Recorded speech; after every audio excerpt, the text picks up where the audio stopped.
With a very serious note. দেখুন, মানুষ প্রবল প্রত্যাশা নিয়ে এই সরকারকে প্রবল জনাদেশ দিয়ে ক্ষমতায় এনেছে।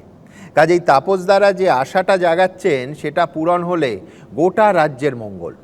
কিন্তু প্রশ্ন আর সংশয়ের জায়গাটাও আমাকে সমানভাবে তুলে ধরতে হবে। এই সংশয়টা ভবিষ্যতে ভুল প্রমাণিত হলে রাজ্যবাসী হিসেবে সব থেকে খুশি কিন্তু আমিই হব। প্রশ্নটা হলো, ডাবল ইঞ্জিনের সরকার মানেই কি উন্নয়নের ছড়াছড়ি? তথ্য কিন্তু সে কথা বলছে না। ঠিক যেমন গুজরাট বা মহারাষ্ট্রে সত্যি সত্যি শিল্পায়ন এবং কর্মসংস্থান একেবারে ঈর্ষণীয় জায়গায় পৌঁছে গেছে, তেমনি বিজেপি শাসিত এমন রাজ্য আছে যেখানে ডাবল ইঞ্জিনের গতি একেবারে মালগাড়ির মতো।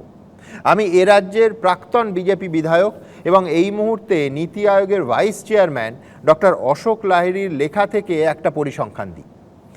1980-81 থেকে 2023-24 এই সময়কালে মাথাপিছু আয়ের ভিত্তিতে বিহার কিন্তু সেই শেষ ধাপেই রয়ে গেছে। নয়ডা ছাড়া বাকি উত্তরপ্রদেশের অবস্থাও তথৈবচ। মধ্যপ্রদেশের অবস্থাও বিশেষ ভালো নয়। অর্থাৎ ডাবল ইঞ্জিনের উন্নয়নের তত্ত্ব সব ক্ষেত্রে সব জায়গায় সমানভাবে খাটে না।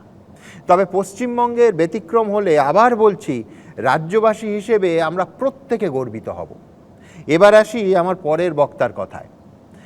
একটা নিষ্পাপ মুখের নিরীহ প্রশ্নের জন্য যে কতটা মূল্য দিতে হতে পারে তার একটা উদাহরণ হিসেবে থেকে গেছে আমার পরের বক্তা।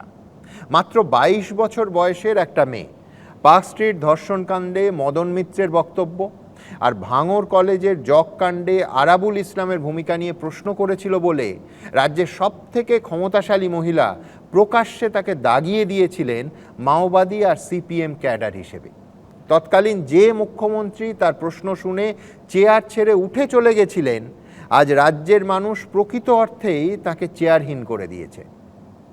22 বছর বয়সের সেই কৃতি মেয়েটা তখন রাষ্ট্রবিজ্ঞান পড়তো প্রেসিডেন্সি বিশ্ববিদ্যালয়, আর এখন লন্ডন স্কুল অফ ইকোনমিক্স থেকে ডিগ্রি নিয়ে সে আবার ফিরে এসেছে আমাদের এই রাজ্যে। সেটা ছিল একটা পরিবর্তনের সময়, আর এবার রাজ্যে আরেকটা পরিবর্তন কাছ থেকে দেখেছে মেয়েটা। আমার পরের বক্তা তানিয়া ভরদ্বাজ বলবে তার চোখে এই পরিবর্তন কেমন লাগছে। বিশেষ করে শুধুমাত্র যে ন্যায্য প্রশ্ন তুলে অতীতে তাকে রাজরোষে পড়তে হয়েছে তাই নয়, এ রাজ্যে ফিরে তানিয়া ভরদ্বাজকে কাটমানি আর সিন্ডিকেটের দাদাদের মোকাবিলাও করতে হয়েছে এই কিছুদিন আগে।